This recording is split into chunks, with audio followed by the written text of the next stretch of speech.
Hey guys, welcome to Unbiased Rugby. So I haven't done a video for a while. With Gordon's passing, we've been quite very into family, and he has left quite a big hole in our lives.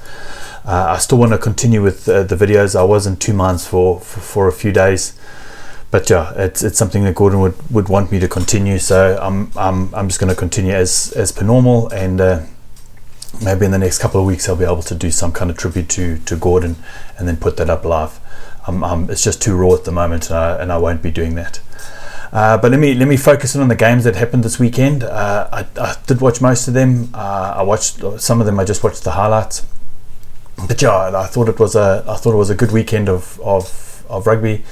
I did actually win my main pool on Super Rugby. So I did shoot up there. I'd been dropping for the last couple of weeks. I hadn't been choosing the right kind of teams to win, and this week seemed like I got it correct. Okay, so the first game of the weekend, we had the Hurricanes playing the Jaguares there at the Cape Town. The Jaguares pulling out a victory 28-20. I started watching this game in the morning, and I was watching it to and fro because I still had to work, and I was super impressed with the Jaguares. I did watch the highlights, and it just seemed like they had the Hurricanes number packed. Just thinks maybe the Hurricanes just aren't the same side without Bowden Barrett. It's the same as what I think with the Crusaders aren't the same side with Richie Mo'unga. But yeah, taking nothing away from the Jaguares, they are an absolutely exceptional rugby team for 4 years in Super Rugby, and they're ready at this kind of level. You have to put good money on that. They're probably going to take the African Conference, and literally, I don't think any other side has joined Super Rugby and been right up at the top straight away. So yeah, I think they travel really well. The next couple of games are probably one of the easier runs, and yeah, I actually do see them winning the African Conference. And it's going to be difficult for any team to travel to Argentina to go to play the Jaguares. But yeah, congratulations to them. They thoroughly deserved victory. But yeah, I'm not 100% sure about the Hurricanes. The fart moment of Geordie Barrett was just it's diabolical what he did. I can't understand what would go through a player's mind to actually do that, because they would have changed the complete outcome of the game. Probably still would have lost, but yeah, it was just a strange moment. I'm still liking TJ Perenara, but yeah, I just think that Jaguares side is a force to be reckoned with, and I'm almost sure they're going to take the African Conference. Next game of the weekend, we've got the Rebels versus the Bulls. The Bulls winning that 32-17. Look, I watched this game in its entirety, and I think the Bulls' tactic of taking on Guinea was absolute masterstroke. Without Guinea, it seems like Quade Cooper just is not in the game. Without that kind of good feeding of the ball, Quade Cooper just can't pull off his magic. Yeah, there were some brilliant moments, but yeah, I just thought it was an absolute masterclass from the Bulls. They were physical, they were abrasive, they were confrontational. And one thing I have noticed, it was about a couple of weeks ago, I was actually going to mention it, that one thing that I thought the Rebels lacked was a decent driving maul. And it seems like they've started employing that in their game, because they didn't have a driving. Every single line that they've just passed out to their backs, and now it seems like they're going for the driving maul. Pretty difficult team to get the driving maul right against the Bulls. I think they've got their way of playing, of combating if you notice that the way that they combat the driving maul, it's almost like a machine gun. So it's one play. So it's not like they all go together at once. It's like a 1, and it's actually been very, very effective for them. One thing I'll say about the Bulls, they haven't been rotating their props really well. I like Igorba and Trevor. I think Lizo and Trevor, I think they're exceptional props, but I think they need to sit out a game. It's going to be quite difficult for them to sit out the next game. I think it's the Blue. No, they play the Brumbies next.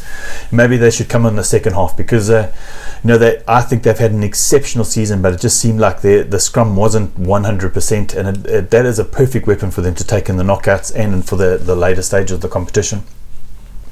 Dwayne Vermeulen was his regular good self. But yeah, I thought it was a master performance from the Bulls. A thoroughly deserved victory for them. Rebels have been floundering for a little while, so I'm hoping that they can turn their season around a bit, because they were the top Australian side for quite some time, and now it seems like they're slipping down. I think they are second tied first, but probably on a points differential in second. Next game of the weekend, we've got the Blues versus the Chiefs. This was the game I was looking forward to the most. The Blues winning that game 23-8. I haven't been impressed with the Blues for the last couple of weeks. I just think they haven't been able to finish out their games. They just do some strange things at some strange times. But yeah, thoroughly deserved victory. I thought it was great that the Blues actually did it. I think it's the third New Zealand side they've beaten in the last couple of years, and they haven't beaten the Chiefs in forever. So yeah, I thought it was a great performance from the Blues. I'm sure 2 cents and quite a few people are going to be quite happy that the Blues actually pulled out a victory. He had a tweet up saying his dad had sent him a message saying how the Blues are in the playoffs, they should buy the tickets. So yeah, I thought that was a pretty funny moment. But yeah, the Chiefs are without Damien and Brody. Even though they had Sam Cane back, so great to see Sam Cane back. Just perfect time for him to come back ready for the World Cup. But yeah, without those other big impact players, you just think what a difference a Chiefs side would be if they had a fit Brodie Retallick and a fit Damien McKenzie with Antonetta Brown and Sam Cane. That's a pretty potent Chiefs outfit.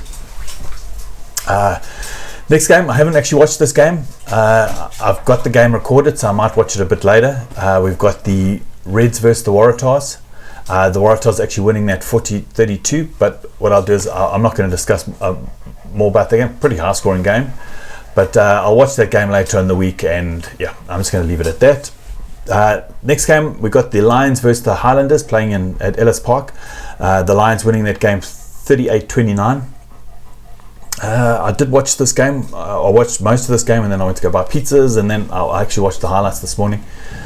I think the beauty of the Lions, the way the Lions play is you score 5 tries, I score 6 tries. They a pretty expansive side. Seems like the passes were landing. Quacker Smith had an exceptional game, so that was good. But yeah, it's nice to see them back in winning form. Highlanders, a few unlucky moments. The one thing, I've been reading a lot of social media and a lot of things they're talking about the penalty counts and things like it being quite skewed with the South African refs. But the one moment that I liked about the ref, Rushavenga, was obviously the tap down by the Highlanders player. I can't remember the Highlanders player. The Lions still won, scored the try, but he didn't blow up the penalty try, and he didn't give the yellow card where it could have easily been a yellow card or a penalty try. I've seen it 2 games in a row where he's been fairly lenient in that kind of thing, just let the game flow. But yeah, I think it was a 10-3 disparity in the penalty count. So yeah, it is a little bit of concern. There'd be a bit more of a concern in the next game that we talk about with reffing. But yeah, I don't think it's as bad as the Egon Seconds reffing decisions, where it was literally 20-1 penalty difference. But yeah, it just goes to show. Look, there's only two refs that are going through to the World Cup from South Africa. That's not very good, considering there's 4 refs for each game. So yeah, it's. I don't think it's indication that we have a really strong reffing culture in South Africa. But yeah, it comes down to the fact that we need to get back to a stage where, and I'm not saying that they're cheating or they're not professional or anything like that, but we need to get back to a stage where we have neutral reffing, so that if it's a Australian New Zealand game, there's a South African ref, and if it's a New Zealand Australian game, then it's a South African Australian game, then it's a New Zealand ref, and I think that's just the way it should be. Maybe instead of getting Sands on to play for it, the clubs can pay for it. So they just the refs fly with the players or whatever, so that we're guaranteed having at least a neutral ref or neutral ref and a neutral TMO. I think it's becoming more and more prevalent, and it's not the fact that I'm saying that they're cheating. It's the fact that it'll just take all the question marks away, because there has been a huge disparity between the South African refs reffing South African games, and I don't want to be known as a country that cheats or the teams cheat, because I don't think they do. I don't think our refs cheat, but perceptions is 90% of everything, and people think we're cheating, then that's their perception, and I'd rather just get rid of the perception completely, get back to neutral reffing, and then we don't have these question marks hanging over everyone. Last game of the weekend, I wasn't expecting this at all. I don't think anyone was. Stormers and Crusaders going out to a 19-all draw down at Newlands. Best part of that whole game, 30,000 strong crowd. It was so nice to see Newlands almost full. I don't think there's been any Super Rugby game this entire season that's been that full. I know the Crusaders and New Zealanders have quite a lot of support. I live in quite a small town in the Western Cape, about an hour and 10 minutes from Cape Town. And I went to go get my driver's license, and the guy that was behind the counter, was wearing a Crusaders top. And I asked him, why are you supporting the Crusaders? And he said, well, why not? You can support whoever you want. And it's great. It's great that New Zealand teams and the Crusaders have great support in the Cape. So that was the best positive thing about that game. The two negatives that I pick up from that game. Was it a forward pass? Wasn't it a forward pass? At the end of the day, it was a 50-50 call, and generally in a 50-50 call, you favour the attacking side. That's how I've always thought it would be. And the ball did come out backwards from his hand. It just travelled forward with momentum. So yeah, I thought it wasn't a forward pass. So it was a try. Out and out. I'm not even going to deny it. It was a try out and out, and I don't think the TMO should have got involved. But at the same breath, the driving maul try in the first half, where the Crusaders set for the driving maul 5 meters out of the line, Cody Taylor played the number 9 straight off the ball, the Stormers number 9 straight off the ball out of the defensive line, and the maul went over. I'm not saying the 9 was going to stop the maul, but still, that's something that should have been picked up more than the forward pass. So yeah, it's frustrating, because I know that you can see the refs, they're not cheating, but it just puts a cloud over the game that it just leaves a bitter taste in everyone's mouth. Because I want to be in a situation where we win or we draw against the Crusaders, and it's just like, hey, congratulations. Just like we know when the Sharks did it, it was like, hey, congratulations. You drew when the Waratahs beat the Crusaders. It was great. You won the game fair and square, done. But now we've got a draw, and we've got this thing hanging over our head. One thing I can say about the Stormers, great fronting up. I think that is the way that the South African shots should start playing. Great line speed, making the right decisions, first time tackles, in your face, cutting down the space, and even a player like even though Richie Mo'unga had one marvelous kick for that cross kick too. I don't know how he got that cross kick across, but it happened. But yeah, other controversy for the game was the last penalty that the Stormers took. And you can say whatever you want to say. Should they have gone for the corner to go for the try? Let's be honest.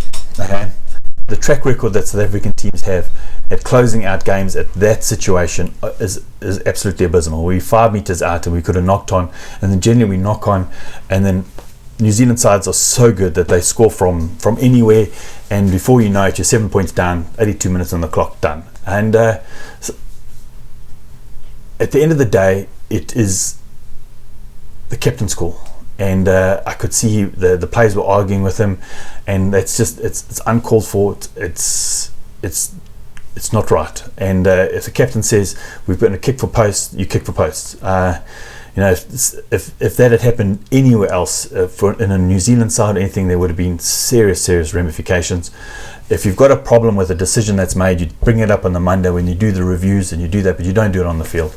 And if Siya Kolisi wanted to kick for post, you kick for post. That's just the way it is. So yeah, it was a little bit of I thought it showed a lot of disrespect to Siya Kolisi, and yeah, I don't think that was right. And yeah, we need to have a bit more respect for the for the players and for the captains. But another nice thing for over the weekend was the opposition sides shaking hands before the games. I think it's the prayer group that happened with the Rebels and the Bulls. It's showing a lot of camaraderie between the teams and the players, and it's just bringing a better light to our sport. Instead of all this other rubbish that's been happening with the Israel Folau's and the streets and all this other rubbish that had nothing to do with rugby, it's nice that we're actually bringing back some peace, some camaraderie between the teams. But yeah, I was doing some maths, and if you took the Sunwolves, the Crusaders and the Hurricanes out of the competition, there literally be 9 points between each of the sides. I think, and there's 4 games, and I think there's four rounds left. So any one of those 9 teams can actually make it in the playoffs. I think the Hurricanes and the Crusaders are a shoo-in for the playoffs. But those other 9 sides, I think everyone's fighting for their positions, and you're fighting for the top 6 positions. If you're getting 7 and 8, you're finding quite difficult because you've got to either do a lot of travelling. You've got to play the Crusaders, or you've got to do a hell of a lot of travelling. If it was the Jaguares that came second, you'd have to travel all the way to Argentina to play, and then travel all the way back again. So yeah, 9 points separating 12 sides. That's impressive. We haven't had a Super Rugby season like that in donkey's years. But yeah, I thought it was a great weekend of Super Rugby. I was looking forward to the next couple of weeks. I think is really going to get a lot more tighter. Yeah. But listen, guys, I hope you guys have an absolutely wonderful week, and let's just enjoy the next couple of weeks that are coming up. Really try to get out to the stadiums, try to support the guys as much as we can. Listen, guys, have a great week. Chat soon. Bye. Sorry, guys, I actually forgot to do the rankings for the sides. I actually did some calculations, and I think if you took the Sunwolves, the Hurricanes, and the Brumbies, I may have mentioned this before, the rest of the sides is only 9 points between them, so it's a super close season. So in top spot we've got the Crusaders, second spot we've got the Hurricanes, third spot we actually have the Vodacom Bulls and the Jaguares on the same points, but Jaguares in fourth spot. Then the Lions on 30 points, then straight after that we have the Sharks on 29, then the Highlanders on 29, and then we go across to the Rebels. It's not the Rebels, the Brumbies. So yeah, that's the power rankings. It's great to see. I think it's four African sides in the playoff positions at the moment. 3 New Zealand sides, and then one Australian side. But yeah, that's the rankings this week. Chat soon. Cheers. Bye.